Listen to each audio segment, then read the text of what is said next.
Don't forget to go to ashkicking.com for pound the best home health and beauty fragrance products. Hi, my name is Veronica, and you're watching Dante's Boxing Nation.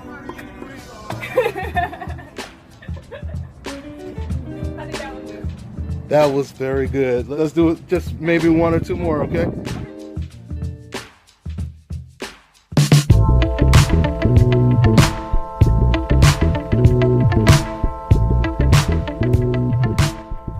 Dante's Boxing Nation, what's going on, guys?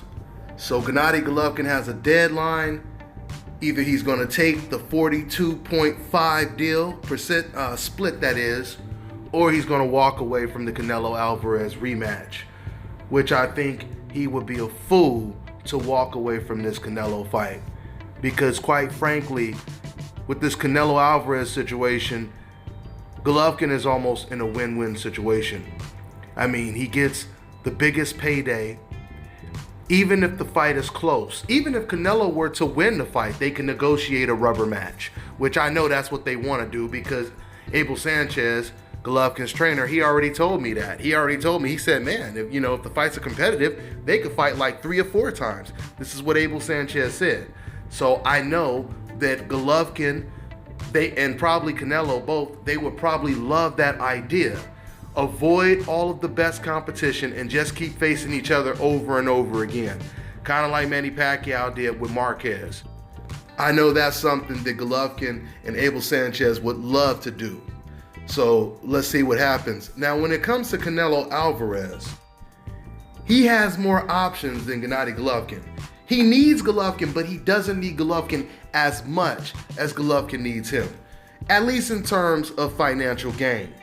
Because Canelo can go out there, he can fight Danny Jacobs, he can fight Charlo, he can fight one of these big names, he can fight BJ Saunders, and Canelo is still going to make really good money. The only thing that he has to gain, or the only thing that is a plus, I should say, for the Golovkin fight for Canelo, is the fact that he has a guy in the ring that he has a better chance of beating. Because I truly believe a Charlo, a Danny Jacobs, those fights would be far more difficult for Canelo Alvarez. Now, don't get me wrong, the Golovkin fight is going to be very difficult as well, because that was a 50-50 fight. And honestly, when I first watched the fight, I covered the fight live, but I got to the arena late, so I missed like the first 4 rounds. But I thought that Golovkin had won the fight. But when I went back and watched the fight, the full fight, and watched all 12 rounds, I thought it could have went either way. So with that being said, Golovkin is a very tough fight for Canelo, but I truly believe that Danny Jacobs, especially Charlo, I think Charlo out of all of them is the most dangerous for Golovkin or Canelo Alvarez. Oh, you know what? I forgot about Demetrius Andrade. That's another one. Let me scratch that and retract. The most dangerous opponents for Canelo and Golovkin are Andrade and Charlo. Danny Jacobs is up there too. All 3 of those guys are very dangerous, but I just can't see Canelo or Golovkin beating. I can't see them beating Charlo or Andrade at all. I mean, they may have a chance against Jacobs, and I just say a chance, and that's not even a guarantee they could beat him.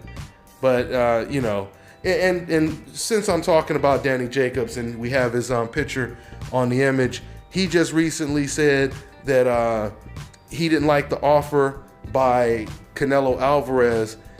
If I could suggest or advise Danny Jacobs something, I would tell him, man, you should take that deal and run, because you may never get another shot at Canelo again. But you know what? I can't speak, I guess for that. That's just my personal opinion. Maybe I'm being selfish, but I feel if they offered Danny Jacobs 20 to 25% and Golovkin got 30% in his first fight against Canelo Alvarez, then 20% or 25% is not bad at all, especially if you win. Because if Charlo beats Canelo Alvarez, especially if the fight is competitive, Canelo will most likely want a rematch. But if Danny Jacobs dog walks Canelo, then there will be no need for a rematch, and Canelo probably will just act like the fight never happened. Kind of like the Floyd Mayweather fight. There was no reason for him to take that rematch because he knew he would lose again. So let's see what will happen tomorrow. Let's see what Golovkin decides to do. That's all I got for now, guys. I'm on to the next one.